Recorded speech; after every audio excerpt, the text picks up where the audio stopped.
ആഹാരമായി, നിദ്രയായി, മൈഥുനമായി, മറ്റു പലതുമായി. ഇതൊക്കെ സാമാന്യമായിട്ട് മനുഷ്യനും ജന്തുക്കൾക്കൊക്കെ തുല്യമാണ്. അപ്പോൾ മനുഷ്യനാക്കി തീർക്കുന്ന എന്താണ് സംഗതി? അധിക വിശേഷമായിട്ടുള്ളത് എന്താ സാധനം? ആ അധിക വിശേഷമാണ് മനനം ചെയ്യാനുള്ള കഴിവ്, ബുദ്ധി പ്രയോഗിക്കാനുള്ള കഴിവ്. കൈകൾ കൊണ്ടും വിരലുകൾ കൊണ്ടും കണ്ണുകൊണ്ടും പഞ്ചേന്ദ്രിയങ്ങൾ കൊണ്ടും ശരീരത്തിൻ്റെതായിട്ടുള്ള ഈ ഫിസിക്കൽ അനാട്ടമിക്കലായിട്ടുള്ള ഈ ബോഡി കൊണ്ട് നമുക്ക് ചെയ്തെടുക്കാൻ സാധിക്കുന്ന ഒരു മുട്ടുസൂചിയെ എടുക്കുന്നത് മുതൽ സൂചിയിൽ നൂല് കോർക്കുന്നത് വരെയുള്ള tools, utilisation of the tools in an intellectual way എന്നുള്ളതാണ്. അങ്ങനെയാണെങ്കിൽ ബുദ്ധിക്ഷമത കൊണ്ട് ഈ പ്രപഞ്ചത്തിലെ ഏത് കാര്യങ്ങളും നേടിയെടുക്കാവുന്ന രീതിയിലേക്ക് നമ്മൾ ഈ ശരീരത്തെ ഉപയോഗിക്കാനും ബുദ്ധിപരമായ കാര്യങ്ങളിലൊക്കെ ചെയ്യാനും ഒക്കെ കഴിവുള്ള ഒരു ജീവിക്ക് അപ്പുറത്തേക്കുള്ള കുറച്ചുകൂടെ ഒരു സൂപ്പർലേറ്റീവ് ലെവലിലേക്കുള്ള കുറച്ചുകൂടെ ഉയർന്ന തലത്തിലുള്ള ഒരു ജീവിയായിട്ട് നമ്മൾ ചെയ്തു ഹോമോസാപ്പിയൻ എന്ന് വെച്ചാൽ മനുഷ്യൻ, ഹ്യൂമൻ ബീയിങ് എന്ന് പറയും.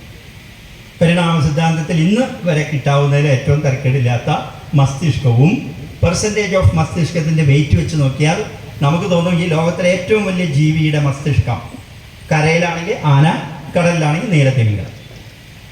പക്ഷെ അതിൻ്റെ ശരീര വെയിറ്റ് വെച്ച് നോക്കിക്കഴിഞ്ഞാൽ അതിൻ്റെ മസ്തിഷ്കത്തിൻ്റെ പെർസെൻറ്റേജ് കുറവാണ്. അപ്പോൾ മസ്തിഷ്ക വികാസം ശാരീരികമായിട്ടുള്ള നമ്മുടെ ഉപരിതല വിസ്തീർണങ്ങളൊക്കെ അടക്കി നോക്കിക്കഴിഞ്ഞാൽ ശരീരത്തിൻ്റെ ഭാരത്തിനനുസൃതമായിട്ട് നോക്കിയാൽ ഇന്ന് വരെ കിട്ടാവുന്നതിൽ 7 ട്രില്യൺ കോശങ്ങളോട് ന്യൂറോൺസോട് കൂടി ചേർന്നിട്ടുള്ള അതിവിശിഷ്ടമായ ഒരു കമ്പ്യൂട്ടർ സിസ്റ്റം കൂടി തന്നിട്ടാണ് മറ്റേത് ജീവിയേക്കാൾ അപ്പുറത്തേക്ക് മനുഷ്യന് കിട്ടിയത്. ആ മനുഷ്യൻ്റെ പൂർവികന്മാരാണ് ഈ വേദങ്ങളൊക്കെ ചിന്തിച്ചത്. വെറുതെ അല്ല, അവർക്ക് വിശക്കുന്ന സമയത്ത് ഊണ് കഴിക്കാൻ വേണ്ടിയിട്ടുള്ളൊരു ഏർപ്പാടായിട്ടല്ല അവരിത് ചെയ്തേ. സൂര്യൻ ഉദിച്ചു വരുന്നതും കടൽ തിരകളും കാറ്റും കോളും കൊടുങ്കാറ്റും മഹാമേരിയും ഇടിവെട്ടും മിന്നലും ഒക്കെ അവൻ കണ്ടു. വിത്ത് മുളയ്ക്കുന്നത് അവൻ ശ്രദ്ധിച്ചു. മഹാവൃക്ഷങ്ങൾ മുതൽ പുൽക്കൊടി വരെയുള്ളതിൻ്റെ വ്യത്യാസം അവൻ മനസ്സിലാക്കി. അങ്ങനെയുള്ള അവൻ ഈ പ്രപഞ്ചത്തിൻ്റെ യഥാർത്ഥമായിട്ടുള്ള സത്യത്തെ അന്വേഷിക്കാനായിട്ട് തയ്യാറായി. സത്യാന്വേഷണ പടുക്കളായിട്ടുള്ള ആൾക്കാർ ബാഹ്യേന്ദ്രിയങ്ങളിലൂടെ ശ്രദ്ധിക്കുന്നതിന് പകരം ആന്തരികമായ ചക്ഷുസുകൾ കൊണ്ട് ധ്യാനാവസ്ഥയിൽ അവൻ ഈ പ്രപഞ്ചത്തിൻ്റെ സത്യം കണ്ടെത്താൻ ഇൻട്രോവേർട്ട് ചെയ്യും. മറ്റുള്ള ആൾക്കാരൊക്കെ ബഹിസ്ഫുരനാണ്, ബാക്കി ആ ക്യാമറ പുറത്തേക്ക് വെച്ചു. അങ്ങനെ ബാഹ്യമായിട്ടുള്ള അവൻ്റെ വിദ്യകൾ, 2 വിദ്യാ സമ്പ്രദായങ്ങൾ നമ്മളുണ്ടാക്കി.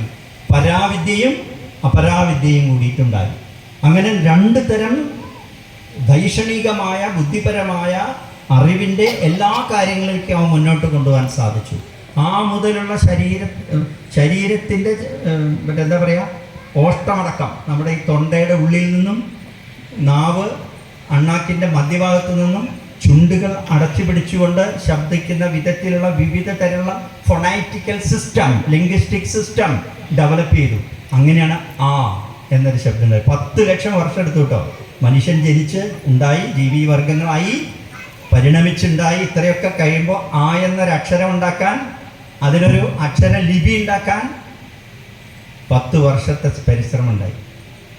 ഒരു പൂജ്യം കണ്ടുപിടിക്കാൻ ലോകത്തിൻ്റെ എത്രയും വലിയ ആൾക്കാർക്ക് സാധിക്കാതെ വന്നപ്പോൾ അറബികളാണ് കണ്ടുപിടിച്ചതെന്നൊക്കെ പറഞ്ഞ് ഇന്നിപ്പോൾ ധാരാളം വരുന്ന പൊളിറ്റിക്കൽ ഇസ്ലാമിൻ്റെ ഒക്കെ ആൾക്കാർ പല ഗ്രന്ഥങ്ങൾ ഉണ്ടാക്കുന്നുണ്ട്. ഈ മുക്കൂട്ട് ചർച്ചയിലൊക്കെ ഇടയ്ക്ക് ഈ മീഡിയ വണ്ണിൻ്റെ ആൾക്കാരൊക്കെ ഇരുന്ന് പറയും മൗദൂദിയൻ.